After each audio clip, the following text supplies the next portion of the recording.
오늘은 마태복음 22장 1절에서 14절을 보겠습니다. 성도의 옳은 행실. 예수님은 대제사장과 바리새인들이 하나님을 섬기되 하나님의 뜻과 다르게 섬김으로 구원을 받지 못하고 심판을 받을 것임을 세 가지 비유를 들어 말씀하고 있습니다. 첫 번째는 두 아들의 비유로 하나님이 경영하시는 포도원에 들어가 예수님이라는 포도나무의 가지에 가만히 붙어 있어 많은 열매를 맺어야 하는데 스스로 열매를 맺으려다가 들포도를 맺음으로 이방인인 세리와 창녀들이 먼저 구원을 받는다고 말씀하셨고, 두 번째는 포도원인 이스라엘 백성을 지도자에게 맡겨 믿음의 열매를 맺길 원하셨는데 오히려 율법으로 지옥으로 끌고 가며 자신들의 배만 불리고 있었다는 것으로 이방인들에게 포도원을 맡겨 이방인을 먼저 구원하신다는 것입니다. 이 말씀을 하시고 오늘 본문은 세 번째로 혼인잔치의 비유로 율법의 행위로 옷을 만들어 입고 하나님 나라에 들어가려는 자는 심판을 받음을 말씀하십니다. 그래서 우리는 어떻게 혼인잔치에 참여하는 예복을 입게 되는지와 대제사장과 바리새인들은 어떻게 다른 예복을 입었는지 알아보도록 하겠습니다. 본문 1절에서 3절을 보면 마태복음 22장 1절 혼인잔치의 비유. 예수께서 다시 비유로 대답하여 이르시되 천국은 마치 자기 아들을 위하여 혼인잔치를 베푼 어떤 임금과 같으니 그 종들을 보내어 그 청한 사람들을 혼인잔치에 오라 하였더니 오기를 싫어하거늘. 유대인의 지도자들은 율법 속에 감추어진 복음을 열어 가르치지 못하고 율법의 행위만 강조하므로 하나님은 많은 선지자들을 보내어 복음으로 돌아오라 외쳤지만 돌아오지 않았다는 것입니다. 그래서 하나님은 본문 4절에서 7절에 예수님을 보내어 복음을 전하며 복음으로 돌아오라 말씀하셨다는 것입니다. 마태복음 22장 4절 다시 다른 종들을 보내매 이르되 청한 사람들에게 이르기를 내가 오찬을 준비하되 나의 소와 살찐 짐승을 잡고 모든 것을 갖추었으니 혼인잔치에 오소서 하라 하였더니. 마태복음 22장 5절 그들이 돌아보지도 않고 한 사람은 자기 밭으로 한 사람은 자기 사업하러 가고. 마태복음 22장 6절 그 남은 자들은 종들을 잡아 모욕하고 죽이니. 마태복음 22장 7절 임금이 노하여 군대를 보내어 그 살인자들을 진멸하고 그 동네를 불사르고. 소와 살찐 짐승을 잡는 것은 예수님의 살과 피를 말하는 것으로 예수님이 자신이 오시리라 약속한 메시아라 외치며 복음으로 돌아와야 한다고 외쳤지만 결국 예수님을 모욕하고 십자가에서 죽였다는 뜻입니다. 그래서 주후 70년에 예루살렘이 불타고 성전도 돌 하나 없이 무너지고 얼마 후에 이스라엘 백성들을 디아스포라가 되어 세계 여러 나라에 흩어져 살게 된 것입니다. 그리고 하나님은 이방인에게 먼저 복음을 전하게 됩니다. 본문 7절에서 10절을 보면 마태복음 22장 8절 이에 종들에게 이르되 혼인잔치는 준비하였으나 청한 사람들은 합당하지 아니하니. 마태복음 22장 9절 내 거리 길에 가서 사람을 만나는 대로 혼인잔치에 청하여 오라 한데. 마태복음 22장 10절 종들이 길에 나가 악한 자나 선한 자나 만나는 대로 모두 데려오니 혼인잔치에 손님들이 가득한지라. 청한 사람들은 유대인들을 말하는데 그들은 예수님의 신부로 합당치 않다는 것입니다. 그래서 내 거리에 나가 사람을 만나는 대로 청하는 것은 온 땅에 복음을 전하는 모습을 말하는 것으로 동서남북 온 땅으로 흩어져 혼인잔치에 초대하는 것을 말합니다. 그런데 본문 11절에 예복을 입지 않고 들어온 사람이 있다는 것으로 그를 지옥불에 던진다는 뜻입니다. 그럼 혼인잔치에 입어야 하는 옷은 무슨 옷인지 계시록 19장 7절에서 8절을 잘 말해주고 있습니다. 계시록 19장 7절 우리가 즐거워하고 크게 기뻐하며 그에게 영광을 돌리세 어린 양의 혼인 계약이 이르렀고 그의 아내가 자신을 준비하였으므로 계시록 19장 8절 그에게 빛나고 깨끗한 세마포 옷을 입도록 허락하셨으니 이 세마포 옷은 성도들의 옳은 행실이로다 하더라. 예수님의 신부가 되려고 신부 자신이 옳은 행실로 자신을 준비함으로 세마포 옷을 입도록 허락했다는 것으로 혼인잔치에 참여하는 구원을 받게 되었다는 것입니다. 천국은 세마포 옷을 입어야 들어갈 수 있는 곳으로 세마포 옷은 예수님이 십자가에서 벗어주신 옷을 상징하는 것을 말합니다. 아론도 대속죄일날 지성소의 속죄소 위에 피를 뿌리기 위하여 세마포 옷을 입어야 했습니다. 레위기 16장 23절 아론은 회막에 들어가서 지성소에 들어갈 때 입었던 세마포 옷을 벗어 거기에 두고 아론도 예수님의 옷을 상징하는 세마포 옷을 입어야 하나님 나라를 상징하는 지성소에 들어가 피를 뿌릴 수 있는 것처럼 저와 여러분도 혼인잔치에 참여하여 하나님 나라에 들어가려면 예수님의 옷을 입어야 하는 것입니다. 그런데 이 옷을 입으려면 신부가 자신을 위하여 준비해야 한다는 것으로 성도의 옳은 행실이라 말합니다. 이 말씀 때문에 구원을 받으려면 착하고 선한 일을 많이 해야 하고 하나님 나라를 위한 일을 많이 해야 한다고 생각하고 가르친다는 것입니다. 그렇다면 마음으로 믿어 의에 이르고 입으로 시인하여 구원을 받는다는 말씀과 다른 것임을 알 수 있습니다. 성도의 옳은 행실은 믿음을 말하는데 예수님의 신부인 성도가 해야 할 옳은 행실은 이것이라 하며 알기 쉽게 모형과 그림자로 설명해 주는 곳이 있습니다.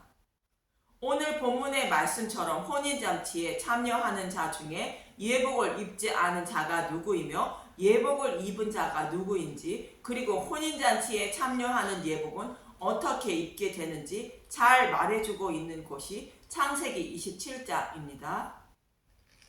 창세기 27장의 내용을 보면 아버지 이삭은 큰 아들 에서를 사랑하였고 어느 날 별미가 곧 믿음을 상징하고 먹고 싶다며 에서에게 사냥하여 별미를 만들어 오면 축복을 해준다고 말합니다.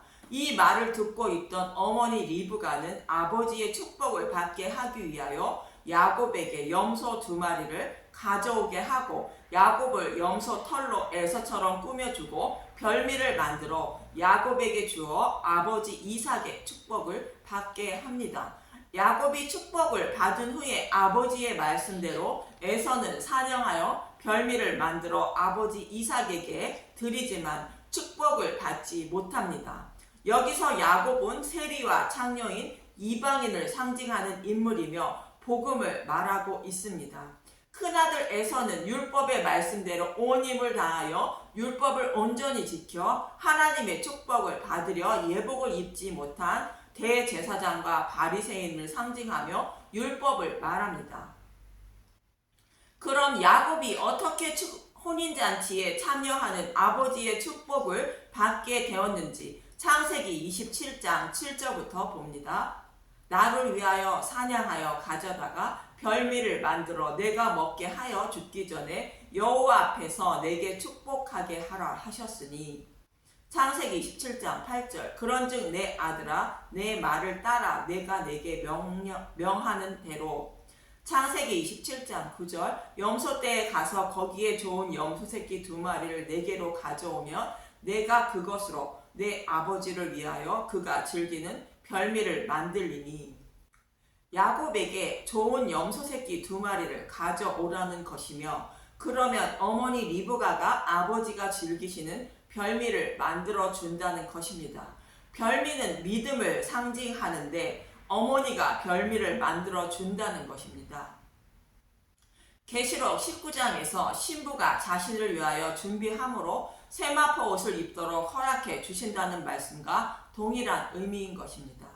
또 바울은 나무를 심었고 아볼로는 물을 주었을 때 믿음을 자라게 하시는 이는 오직 하나님이라 말씀과 같은 말씀입니다. 고린도전서 3장 6절 나는 심었고 아볼로는 물을 주었을 때 오직 하나님께서 자라나게 하셨나니 그런즉 심는 이나 물 주는 이는 아무것도 아니로되 오직 자라게 하시는 이는 하나님 뿐이니라. 야곱이 2마리 염소를 가져오면 어머니가 별미를 만들어 준다는 것으로 저와 여러분도 내 안에 계신 예수님께 좋은 염소 새끼 2마리를 가져가면 믿음에 이르게 하신다는 뜻입니다. 그럼 2마리 염소는 무엇이기에 리브가는 왜 좋은 염소 새끼 2마리를 가져오라는 것일까? 털이 없는 야곱을 에서처럼 꾸며주려면 2마리의 염소 털이 있어야 하는 것일까? 2마리 염소의 의미는 레위기 16장에 대속죄일에 드리는 2마리 염소를 말하고 있는 것입니다. 레위기 16장 7절에서 10절을 보면 레위기 16장 7절 또 그 2 염소를 가지고 회막문 여호와 앞에 두고 레위기 16장 8절 2 염소를 위하여 제비 뽑되 한 제비는 여호와를 위하고 한 제비는 아사셀을 위하여 할지며 레위기 16장 9절 아론은 여호와를 위하여 제비 뽑는 염소를 속죄제로 드리고 레위기 16장 10절 아사셀을 위하여 제비 뽑는 염소는 산채로 여호와 앞에 두었다가 그것으로 속죄하고 아세사를 위하여 광야로 보낼지니라. 2마리 염소 중에 1마리는 여호와를 위하여 속죄제로 드리고 나머지 1마리는 아사셀을 위하여 광야로 보내라고 합니다. 그럼 먼저 속죄 제물로 드리는 염소를 보며 레위기 16장 15절 또 백성을 위한 속죄제 염소를 잡아 그 피를 가지고 휘장 안에 들어가서 그 숫송아지 피로 행함같이 그 피로 행하여 속죄서 위와 속죄서 앞에 뿌릴지니 레위기 16장 16절 곧 이스라엘 자손의 부정과 그들이 범한 모든 죄로 말미암아 지성소를 위하여 속죄하고 또 그들의 부정한 중에 있는 해막을 위하여 그같이 할 것이요.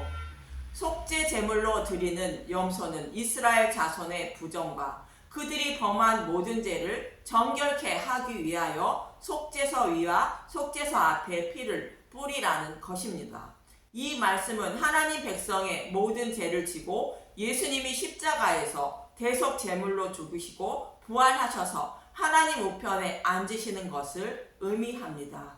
우리의 모든 죄를 대속하여 주신 예수님을 말합니다. 그래서 속죄제로 드리는 염소는 죽으시고 부활하셔서 하나님 우편에 앉아 만물을 다스리는 예수님을 상징하는 염소인 것입니다. 여러분의 이해를 돕기 위하여 말하면 애굽의 총리가 된 요셉을 상징하고 있는 것입니다. 그리고 아세셀을 위한 염소는 광야를 보내라고 합니다.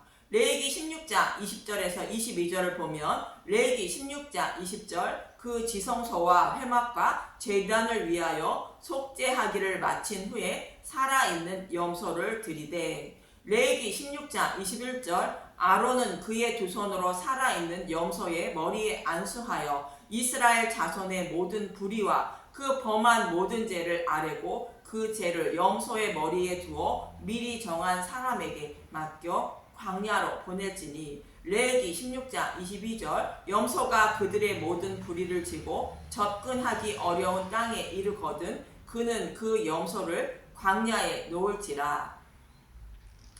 아사셀의 뜻은 내어 보냄의 뜻이 있고 아사셀 염소의 머리에 안수하여 이스라엘 백성의 모든 죄를 지게 하여 광야로 보내라는 것으로 아사셀 염소는 하나님 백성의 모든 죄를 대속해 주시기 위하여 오신 예수님을 상징하는 것인데 그 염소를 광야에 보내라는 것은 광야 생활을 하고 있는 하나님 백성에게 보내라는 것으로 저와 여러분의 먹이로 보내셨다는 뜻입니다. 마치 창세기 셋째 날에 하나님이 자신의 백성의 생명을 살리시기 위하여 땅을 예비하시고 생명의 양식을 준비하신 모습과 같은 의미인 것입니다. 요한복음 6장 53절에서 57절을 보면 예수님은 자신의 살과 피를 먹어야 생명을 살린다고 말합니다. 요한복음 6장 53절 예수께서 이르시되 내가 진실로 진실로 너희에게 이르노니 인자의 살을 먹지 아니하고 인자의 피를 마시지 아니하면 너희 속에 생명이 없느니라. 요한복음 6장 54절 내 살을 먹고 내 피를 마시는 자는 영생을 가졌고 마지막 날에 내가 그를 다시 살리리니. 요한복음 6장 55절 내 살은 참된 양식이고 내 피는 참된 음료로다. 요한복음 6장 56절 내 살을 먹고 내 피를 마시는 자는 내 안에 거하고 나도 그의 안에 거하나니. 요한복음 6장 57절 살아계신 아버지께서 나를 보내심에 내가 아버지로 말미암아 사는 것 같이 나를 먹는 그 사람도 나로 말미암아 살리라. 예수님도 십자가에서 죽으시고 지옥불에 들어가셨을 때 아버지로 말미암아 사셨다는 것으로 저와 여러분도 예수님의 살과 피를 먹음으로 그 살과 피로 말미암아 생명을 살릴 수 있다는 것입니다. 이 말씀처럼 하나님은 저와 여러분의 생명을 살리기 위하여 예수님을 생명의 양식으로 보내주신 아사셀 염소라는 것이며 혼인잔치에 참여하라면 아사셀 염소를 보여달라는 것으로 요셉이 양식을 구하러 온 형들에게 베냐민과 함께 오라는 것과 같은 것입니다. 이처럼 두 마리 염소는 죽으시고 부활하셔서 하나님 우편에 앉으신 예수님과 생명의 떡인 예수님의 살과 피를 주시기 위하여 오신 예수님을 상징하고 있는 것입니다. 라헬의 두 아들 요셉과 베냐민이 두 마리 염소를 상징하는 인물로 성경은 기록하고 있는 것입니다. 이렇게 야곱의 어머니 리브가는 야곱에게 두 마리 염소를 가져오라고 요구하는 것은 우리의 모든 죄를 대속해 주시고 부활하셔서 만물을 다스리는 예수님과 예수님의 살과 피를 먹고 내 손으로 예수님을 십자가에 못 박은 장본인임을 알아야 한다는 뜻으로 두 마리 염소를 가져오라는 것이며, 그러면 별미를 만들어 준다는 것으로 복음의 말씀을 마음판에 새겨주며 믿음에 이르게 하여 입으로 주라 시인하게 만들어 준다는 것입니다. 입으로 주라 시인하면 구원에 이르는 것으로 혼인잔치에 참여하는 예수님의 의에 오신 세마포 옷을 곧 예복을 입게 되는 것입니다. 로마서 10장 10절 사람이 마음으로 믿어 의에 이르고 입으로 시인하여 구원에 이르느니라. 그래서 두 마리 염소를 가져온 야곱에게 리브가는 별미를 만들어주고 야곱을 에서처럼 꾸며주어 아버지의 축복을 받게 해준 것입니다. 곧 혼인잔치에 참여하게 해준 것입니다. 창세기 27장 14절에서 17절을 보면 창세기 27장 14절 그가 가서 끌어다가 어머니에게로 가져왔더니 그의 어머니가 그의 아버지가 즐기는 별미를 만들었더라. 창세기 27장 15절 리브가가 집안 자기에게 있는 그의 맏아들 에서의 좋은 의복을 가져다가 그의 작은 아들 야곱에게 입히고, 창세기 27장 16절 또 염소 새끼의 가죽을 그의 손과 목에 매끈매끈한 곳에 입히고, 창세기 27장 17절 자기가 만든 별미와 떡을 자기 아들 야곱의 손에 주니. 이 말씀처럼 성도의 옳은 행실은 야곱이 두 마리 염소를 리브가에게 가져간 것처럼 우리의 죄를 대속해 주시고 부활하신 예수님의 살과 피를 먹는 것을 말하는 것으로, 믿음에 이르는 행위를 말하는 것으로, 누룩이 없는 유월절 양의 고기를 곧 복음을 먹는 것을 말합니다. 그럴 때에 내 안에 계신 성령님은 믿음에 이르게 하셔서 세마포 옷을 입도록 만들어 주시고 세마포 옷을 입혀 주시는 것입니다. 그러나 반대로 예복을 입지 않은 사람은 하나님의 의인 두 마리 염소를 배척하고 자신의 열심과 노력으로 만든 옷을 입고 혼인잔치에 참여하라는 자를 말합니다.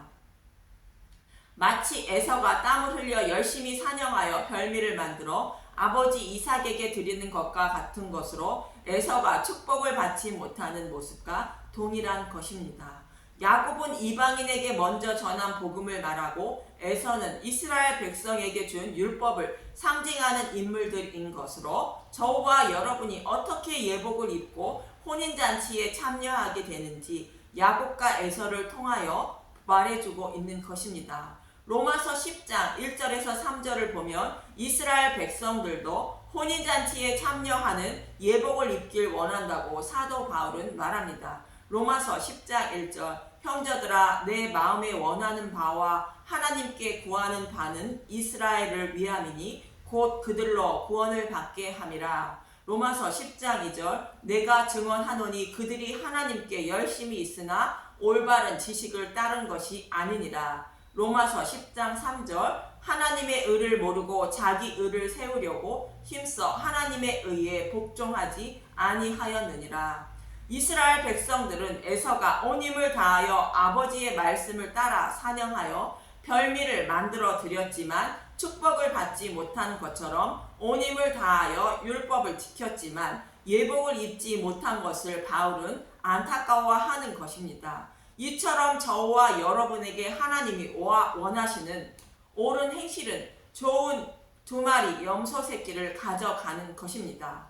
그럴 때에 내 안에 계신 성령님이 믿음에 이르게 하시고 예복을 입혀주셔서 어린 양의 혼인잔치에 참여하게 하시는 것입니다. 더러운 먼지와 티끌에 불과한 저와 여러분을 예수님의 옷을 입혀주어 예수님처럼 꾸며주시고 하나님을 자신의 아들로 삼아주시는 것입니다.